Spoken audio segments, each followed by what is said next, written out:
Welcome to the Hired Not Fired podcast, brought to you by The Real Me, the soft skills first talent solution that helps employers hire entry-level employees with better developed soft skills, such as communication, problem solving, or emotional intelligence.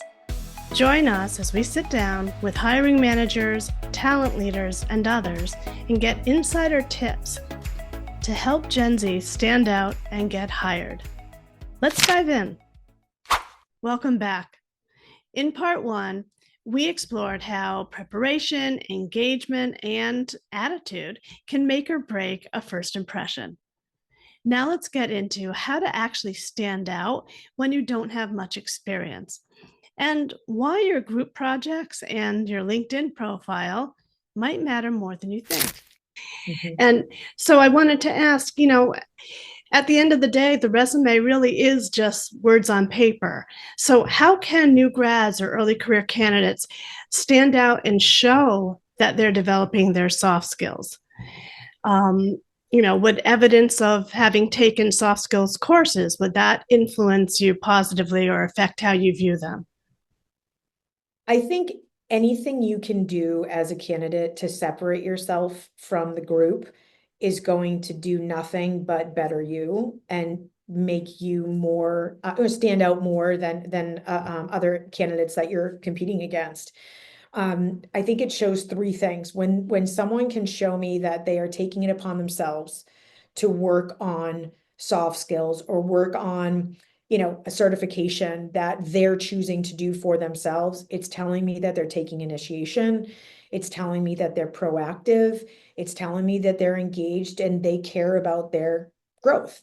And so I do strongly believe that all of those things are really important. And like you said, you might have a student that, was committed to sports, or maybe they weren't a sports person. Maybe they didn't have a lot of jobs in school, but maybe they were really involved in groups within their school, or they had a lot of experience with group projects, which, I do the air quotes of group projects. I think that was probably, the bane of everyone's existence in college is, oh my gosh, another group project. But I truly do not believe that students understand how invaluable those things are, because that is when you're learning time management. This is when you're learning about collaboration, about communicating appropriately with one another, because it's all about group projects moving forward. You're always going to be interacting with, okay, there's a conversation with someone from marketing, someone representing product, someone representing engineering, someone representing sales. Everyone has their own agenda. We got to make sure we hear from each other. We have a deadline, right? So there's so many things that are transferable. And so I would encourage students or candidates that are getting out in the market is, what can you do and how can you prove that you have some things that it doesn't matter what you give, what task you're given, or what the job is for that matter, you truly are or have the skills to be transferable so that you can jump in and do anything. And I think that really matters, especially in an entry-level role. Wow, that was great. That you just gave so many practical tips and helpful advice that I hope that all the job seekers listening really take to heart. I would pause and replay and hear it again. You pretty much answered my next question, but I'll ask it again in case you have something else that you'd like to add. How can a new grad that doesn't have much professional experience stand out to get hired? Yes, I do believe that networking is a fundamental piece of interviewing, recruiting, finding your opportunity. It will never go away. You will be networking whether you have a job or you're looking for your next job.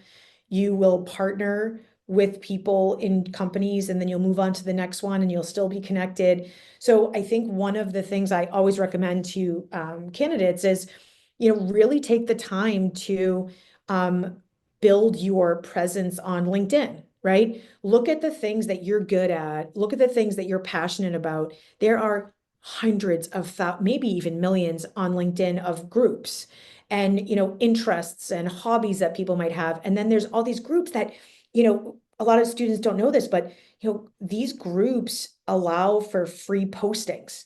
Like you can go be a part of a group. Let's just say, if I'm a recent grad, I'm graduating from Bentley.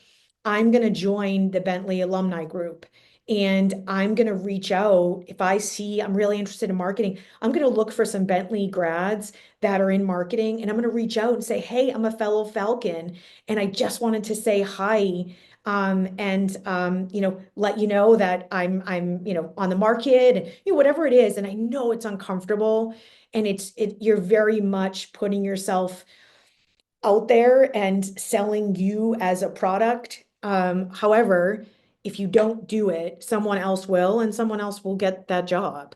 So I do think that there's a lot, especially with being social media focused and so much better at it than we all are, Yeah. that, they should use a lot of the social media that they have in their fingertips, right? The flip side of that is be aware of what you're doing on social media because it's good and bad, right? It's great that you can be there and you can, learn how to apply LinkedIn to your, to your needs and be able to show yourself. But when you're on Instagram or you're on Facebook or, all those, be aware that everything is public. So be thoughtful there. But again, I think that there are a lot of things at your fingertips that can really separate you and get you out there by just purely exposing yourself. And like I said, if you don't have jobs to lean on the other things that you've done in school because they are transferable, and really do, represent, or should represent the soft skills that you already have that you just need to show. That's great, and very timely. I've just been creating a series of LinkedIn posts about networking, and I was just writing about contact alumni groups there, reach out. It's great advice. Do you have any other advice that you'd like to add that we didn't cover? Is there anything that you'd like to Yeah, say? I think one of the things that I'd love to leave you with is, I think that when you get into the workforce, when you get into an entry level job, it's very easy to see, the individuals that are above you and these different levels that are above you. Oh, I want to do that job. Oh, I want to do that job. But I really would recommend that as a, recent, graduate or, new to the workforce, there's a thing called time and seat. And so I encourage individuals to really find your opportunity and get your experience and put your time in. Everybody starts at an entry level opportunity. And so I think what's a struggle is, if an employee comes and, 6 months in and they're like, okay, what's next? It's like, actually, the more exposure you get in this position and the time that you have quarter over quarter, whatever it is that you're doing, that matters. The problems you've been exposed to that you need to fix matters.